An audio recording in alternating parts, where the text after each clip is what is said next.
다음에 소개할 플랫폼은 퍼시픽 바이오사이언스라는 회사가 만든 건데요. 흔히들 우리가 팩바이오라고 부르는데 이 팩바이오와 요 다음에 소개할 나노포 이 두 가지는 어떤 분들은 이거를 NGS보다 다음, 그러니까 원래 1세대가 생어고 차세대 넥스트 제너레이션이 이제 이 흔히 일루미나라는 거면 요 팩바이오나 그 나노포는 그 다음 세대라고 해서 서드 제너레이션 시퀀싱이라고 부르는 사람도 있습니다. 물론 이것도 그냥 NGS라고 부르는 사람도 있고요. 이 팩바이오와 나노포가 앞에와 다른 점은 그 NGS를 하기 위해서 필요한 3단계, 즉 라이브러리 프랩, 앰플리피케이션, 시퀀싱 중에서 두 번째 단계 앰플리피케이션을 거치지 않는다는 겁니다. 앰플리피케이션을 거치지 않고 싱글 몰리큘러 시퀀싱을 수행한다는 것이 바로 이 팩바이오와 나노포가 다른 NGS와 다른 차별점입니다. 이 팩바이오 원리는 2009년 사이언스에 제시된 싱글 폴리머레이즈 몰리큘을 이용해서 리얼타임, 실시간으로 DNA 시퀀싱을 할 수 있다는 이런 이론을 소개한 것에서 비롯되었습니다. 이 팩바이오 홈페이지나 유튜브를 보시면 굉장히 이제 그 팬시하게 설명이 잘 되어 있는데요. 이제 이 회사에서 자기들이 개발한 방식을 스마트 시퀀싱, 싱글 몰리큘 리얼타임 시퀀싱이라고 이제 이루어졌습니다. 여기 이제 몇 가지 특성들이 있는데요. 첫째는 이 GMW라고 하는 이런 그 제로 모드 외부 가이드라고 하는 아주 작은 이런 그 구멍을 활용한다는 겁니다. 굉장히 작은 사이즈의 구멍을 여러 개 뚫어서 일단 쓰게 되고요. 이 팩바이오가 개발한 시퀀싱 방식을 자기들이 싱글 몰리큘 리얼 타임의 약자를 따서 스마트 시퀀싱이라고 하는데요. 이 스마트 시퀀싱의 요점은 이 GMW라는 홀 바닥에다가 DNA 폴리머레이즈 분자를 붙여놓는다는 겁니다. 이 회사에서 또 제시하는 모토 중에 하나가 DNA polymerase is the best sequencer라는 건데요. 생각해보시면 이 DNA 폴리머레이즈는 정말 엄청난 분자입니다. 요 조그마한 분자 하나가 템플릿을 읽어나가면서 이거 A네? 하고 T 붙이고 이거 G네? 하고 C 붙이고 사실 A, T, G, C를 다 찾아내는 거죠. 그리고 꽤 정확하게 뭔지 알아내고 그리고 속도도 굉장히 빠르고 그리고 길이도 굉장히 길게 그릴 수 있습니다. 그러니까 우리가 지금 하는 다른 시퀀싱들이 굉장히 짧은 길이밖에 못 읽고 또 엄청 시간이 많이 걸리는 반면에 이 DNA 폴리머레이즈 하나는 그냥 혼자서 분자 하나가 굉장히 정확하고 길고 빠르게 시퀀싱을 수행합니다. 그러니까 DNA 폴리머레이즈가 또 베스트 시퀀스라는 말이 맞는 거죠. 그래서 이 DNA 폴리머레이즈를 활용하기 위해서 이 DNA 폴리머레이즈를 이 바닥에 붙이게 되고요. 그 다음에 이 DNA 폴리머레이즈가 읽을 수 있는 템플릿도 여기 DNA 폴리머레이즈랑 같이 부착을 시킵니다. 자, 그리고 거기다가 이제 이 DNA 합성을 위한 뉴클레오타이드 DNTP를 넣어주는 거죠. 그 다음에 여기에 이제 DNA 합성을 위한 DNTP를 넣어주는데요. 이 DNTP 각각 뉴클레오타이드마다 다른 종류의 형광이 붙게 됩니다. 근데 이제 형광이 붙은 방식이 기존의 일루미나랑 좀 다른 점이 있는데요. 기존 방식은 대부분 이 베이스에다가 형광을 붙입니다. 그래서 이제 이렇게 붙여놓고 그러다 보니까 이게 한번 붙인 다음에 이걸 잘라줘야 됩니다. 자르지 않으면 형광이 계속 남아있기도 하고 두 번째는 이것 때문에 다음 베이스가 붙을 때 또 지장을 받게 됩니다. 그런데 이 팩바이오 방식은 이 트리포스페이트 끝쪽에다가 링커를 붙이고 이제 형광을 붙입니다. 그러다 보니까 이 DNA가 합성이 될 때, 그러니까 처음에 형광을 가지고 들어가지만 합성될 때 여기 베이스 플러스 슈가 플러스 포스페이트 하나까지만 끼어 들어가고 요 파이로포스페이트 플러스 형광 부분은 떨어져 나가게 되죠. 그러니까 DNA가 합성될 때 이게 자연적으로 떨어져 나가기 때문에 이 형광이 남아가지고 계속 그 색깔을 나타낸다거나 또는 이 다음 이 베이스가 들어온 걸 박아준다거나 이런 일이 없이 방해를 하지 않게 되는 그런 장점이 있습니다. 이 부분이 재밌는데요. 이 GMW가 굉장히 작기 때문에 여기다 이제 빛을 쪼이게 됐을 때 이 빛이 여기를 통과할 수 없게 됩니다. 그러니까 이게 무슨 말이냐면 이 팩바이오 이 초창기 설명을 보면 그 전자레인지 그림을 그려놓은 곳이 많았는데요. 여러분들 혹시 전자레인지를 보면 거기에 이렇게 앞에 안을 들여다볼 수 있는 유리문이 있고 거기에 유리창에 그 얼기설기 철망 같은 게 있었던 거를 기억하시겠습니까? 물리학에서 어떤 빛도 자기 파장보다 더 작은 사이즈의 구멍은 통과할 수 없다는 법칙이 있다고 합니다. 그래서 사실은 그 전자레인지 속에서 물 분자를 데우는 그 전자파는 굉장히 파장이 긴 전자파입니다. 그러다 보니까 그 파장보다는 작은 얼기설기 구멍을 이렇게 철망을 해놓으면 그 안에서 물을 데우는 전자파가 그 철망의 구멍보다 더 큰 길이의 파장을 가지고 있기 때문에 그 전자파가 그 철망을 통과하지 못하고 안에서만 뱅글뱅글 돌게 되는 거죠. 단 가시광선은 굉장히 파장이 짧기 때문에 그 철망을 빠져나와서 눈에 보이는 겁니다. 그래서 우리가 음식물이 익어가는 걸 볼 수는 있지만 음식물을 익히는 전자파는 밖으로 안 튀어나오는 겁니다. 자, 마찬가지로 여기다가 우리가 흔히 형광을 액티베이션 시키는 레이저를 조이는데 이 레이저의 파장보다도 더 작은 사이즈의 지름을 가진 구멍을 뚫어놨기 때문에 밑에서 레이저를 조여도 이 레이저 빛은 이 바닥을 통과할 수가 없습니다. 그런데 아예 통과하지 못한 건 아니고요. 이 경계면, 이 경계면을 기준으로 경계면보다 약간 안쪽까지 아주 작은 범위까지는 안쪽으로 이 빛이 들어온다고 합니다. 그래서 그렇게 하다 보니까 그 빛이 들어와서 레이저가 이 GMW 안을 조이는 공간이 약 10-21승 리터에 해당하는 아주 작은 공간만큼은 빛이 들어온 거죠.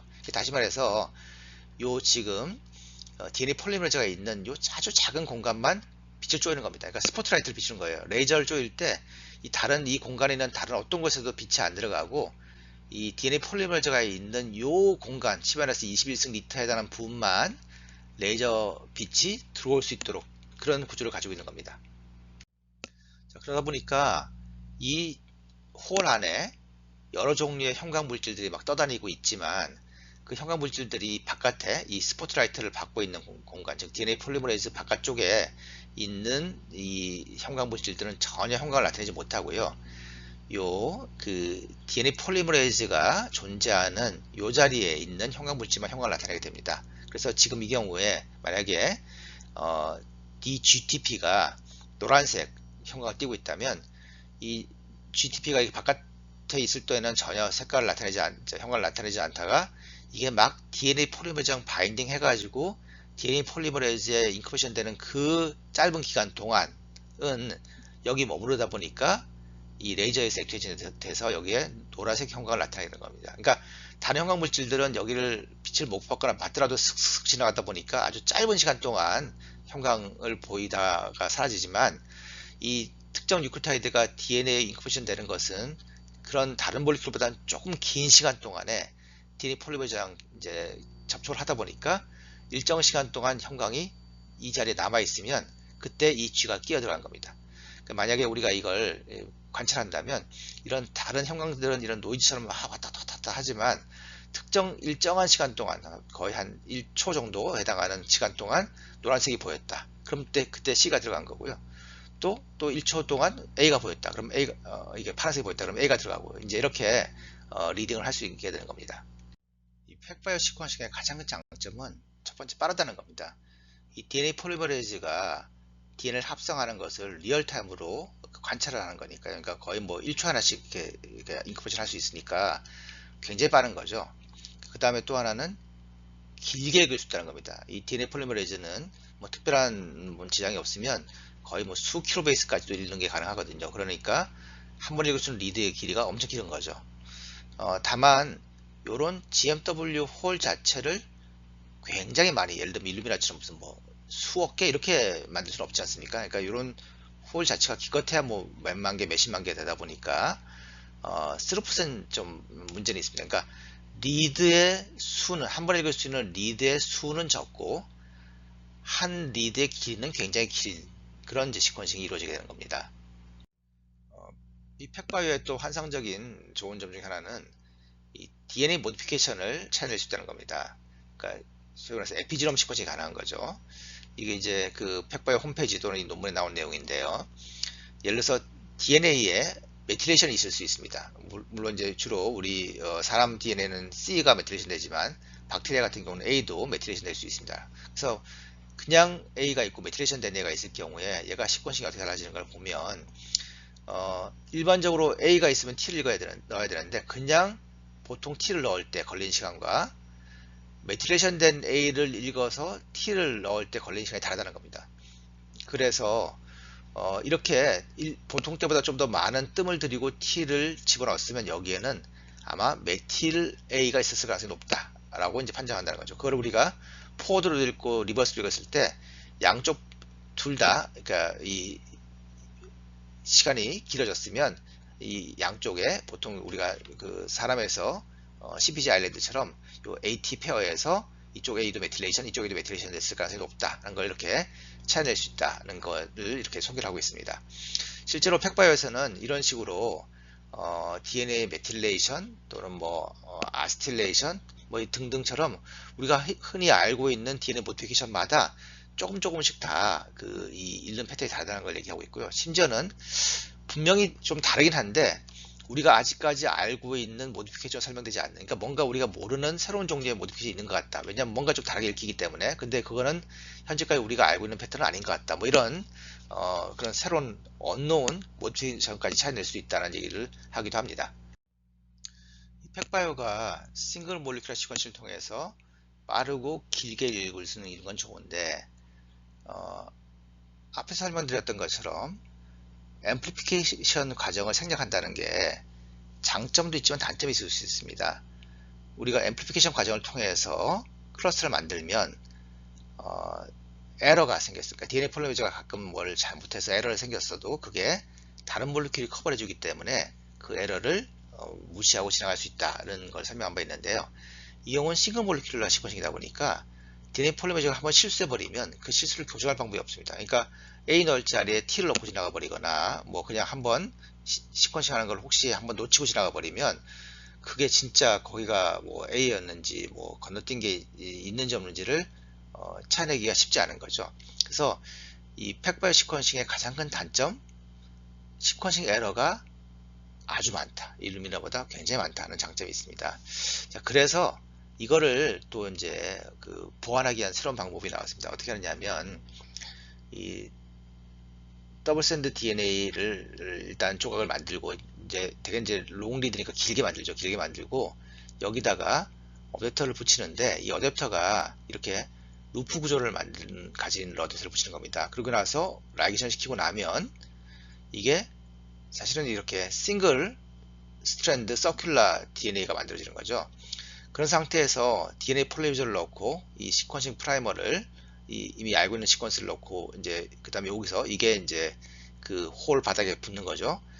그 다음에 폴리메이저 합성을 시작하면, 그러니까 이 폴리메이저는 가만히 있고 이 템플릿가 이렇게 움직이게 되는데 이 템플릿가 사실 서큘러하니까 이게 빙글빙글 돌게 됩니다. 돌면서 이 폴리머레이즈가 아까 그 나노볼 비슷하게 좀 다르긴 하지만 이 안에서 DNA를 계속 합성하는 거죠.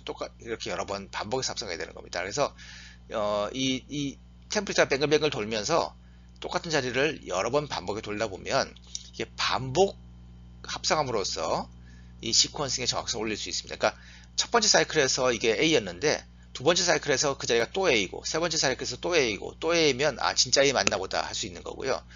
첫 번째 사이클에서 T였지만 다음 사이클에서 계속 A가 반복되면 아 첫 번째 사이클에서 T였던 건 에러였구나.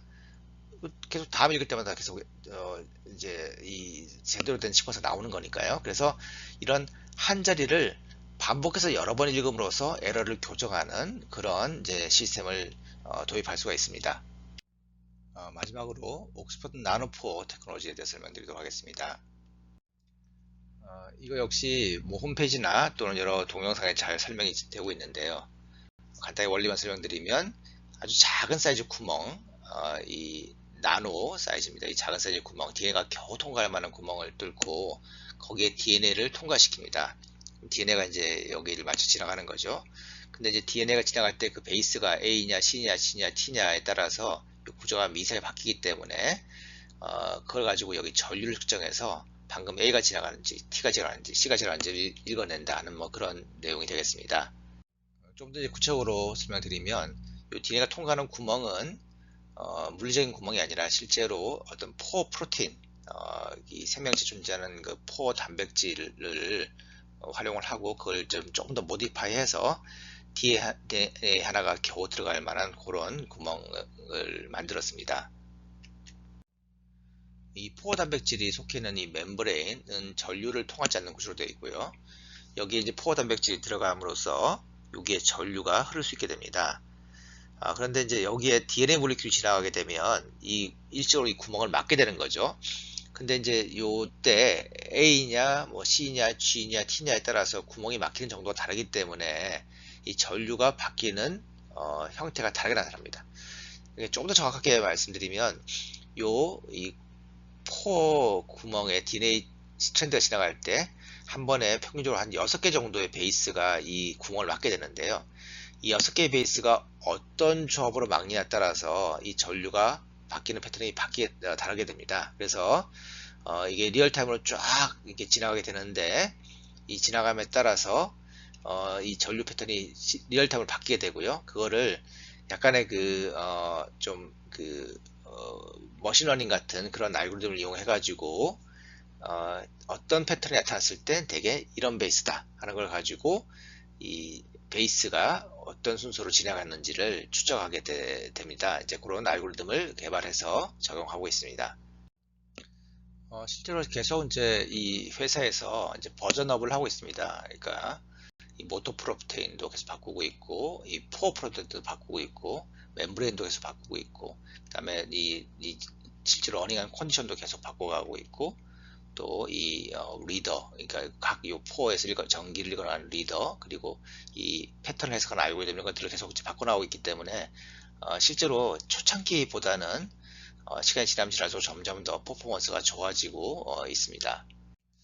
초창기보다 많이 좋아지긴 했지만 여전히 에러 레이트가 아주 높다는 것이, 그러니까 기존의 다른 NGS 플랫폼보다는 에러 레이트가 더 높다는 것이 이제 좀 치명적인 단점이긴 합니다. 하지만 여러 가지 장점도 많이 있는데요. 그 중에 하나는 굉장히 빠르다는 겁니다. 이게 그 나노포어를 베이스가 지나가는 속도가 1초에 400베이스 정도가 지나가거든요. 그러니까 팩바이보다도 훨씬 빠른 거죠. 그리고 팩바이보다도 훨씬 더 또 길게 읽을 수 있습니다. 최근에 제가 지놈 프로젝트를 얘기할 때 설명했던 T2T, 텔로미어 투 텔로미어로 갭 하나도 없이 처음부터까지 휴먼 지놈을 다 완벽히 읽었다 하는 그 페이퍼도 사실 팩바이오와 이 옥스퍼드 나노포어를 활용해서 롱 리드 시퀀싱을 통해서 갭 없이 시퀀싱을 완료한 그런 실험이 되겠습니다. 이것 역시 ATGC가 아니라 메틸C와 같이 DNA 모디피케이션 된 것이 역시 또 다른 구조를 가지기 때문에 이 나노포에서도 DNA 모디피케이션을 찾아낼 수 있다고 얘기하고 있고요. DNA뿐만이 아니라 RNA를 다이렉트 시퀀싱 할 수 있다는 것도 큰 장점입니다. 다음 시간에 설명드리겠지만 보통 RNA 시퀀싱이라는 것은 RNA를 뽑은 다음에 그것을 cDNA로 바꿔주고 그런 다음에 그 cDNA를 시퀀싱하는 것이 보통입니다. 다른 NGS는 그렇게 하는 건데요. 이 옥스퍼드 나노는 RNA 몰리큘을 바로 나노포로 통과시키고 시퀀싱을 할 수가 있습니다. 이제 그러다 보니까 예를 들어서 RNA 모디피케이션, 어떤 RNA 특정 베이스가 뭐 메틸레이션 됐다 이런 것들은 기존의 RNA를 DNA로 바꿔서는 절대로 읽어낼 수 없는 것인데 이 RNA 시퀀싱에서는 바로 읽어내는 것이 가능하게 됩니다. 굉장히 환상적인 얘기인데요. 사실 단백질이라고 하는 게 결국은 아미노산 사슬이지 않습니까? 그리고 아미노산 20개가 다 구조가 다르죠. 그래서 궁극적으로 이런 나노포를 더 개량하면 여기에 단백질, 즉 프로테인을 통과시키면서 프로테인의 아미노산 시퀀스도 이렇게 다이렉트 읽을 수 있다. 이런 이제 얘기를 하고 있고 실제로 뭐 약간의 시범적인 성공을 보였다 이런 얘기도 있습니다. 그래서 만약에 이게 나중에 나온다면 프로테옴 부분에서도 굉장한 혁신이 일어날 걸로 생각이 됩니다. 옥스퍼드 나노의 가장 큰 장점이라면 아마 이게 굉장히 오퍼레이션이 쉽고 간편하고 다양하게 방식으로 적용할 수 있다는 그런 것이 될 것 같습니다. 현재 여러 가지 플랫폼들이 이제 제공되고 있는데요. 예를 들어서 이제 이런 미나이온 같은 경우는 여기에 하나의 플로우셀이 들어가는데 이 미나이온 하나가 이렇게 그 노트북에 바로 연결될 수 있는 구조를 가지고 있습니다. 그러다 보니까 요거 하나 들고 노트북 하나 들고 어디 오지라든가 뭐 이런 데 가서 거기서 샘플을 얻어 가지고 그 자리에서 시퀀싱을 할 수가 있습니다. 그러니까 큰 장비나 실험실이 필요 없다는 거죠. 그리고 이 사이즈를 굉장히 이 미나연도 굉장히 사이즈 작지만 이거 더 작은 사이즈의 프로세서를 쓸 수도 있고요. 심지어는 이거를 그 스마트폰에 연결시켜서 더 작게 아주 작게 시퀀싱 할 수 있는 그런 플랫폼도 이제 곧 개발한다고 하고 있고요. 또 반대로 이런 그리다이온이라든가 프로메테안 같은 경우는 여기에 이런 미나이온과 비슷한 돈 이보다 조금 큰 플로셀들을 쫙 수십 개를 붙일 수 있게 되어 있습니다. 그래서 이런 이 플로셀들을 쫙 여러 개 붙여서 하이스프 시퀀싱 할 수도 있고요. 또 이거를 동시에 시작하지 않고, 그러니까 하나의 플로셀을 붙여서 시퀀싱 하다가 그걸 진행하는 와중에 옆에 또 다른 플로셀을 또 붙이고 또 붙이고 이렇게 해서 플로셀별로 독립적으로 시퀀싱을 할 수도 있고, 또 이런 플로셀에서 일어나는 그 시퀀싱 데이터를 리얼타임으로 컴퓨터로 관찰하다가 그러니까 지금까지 다른 NGS 같은 경우는 시퀀싱이 다 끝난 다음에 그걸 이제 그 다음에 분석을 해가지고 그 다음 결과를 보는데, 이거는 리얼타임으로 시퀀싱 결과를 보면서 이제 어느 정도 됐구나, 이제 그만하자 라든가, 아직 시퀀싱이 덜 됐으니까 좀 더 해보자 라든가, 이런 거를 리얼타임으로 판단할 수도 있다고 해요. 그러니까 굉장히 간편하게 실험을 쉽게 해보고 뭐 더 확장하고 이런 그런 플렉시빌리티와 간편성에서 굉장한 장점을 가지고 있는 그런 플랫폼이 되겠습니다.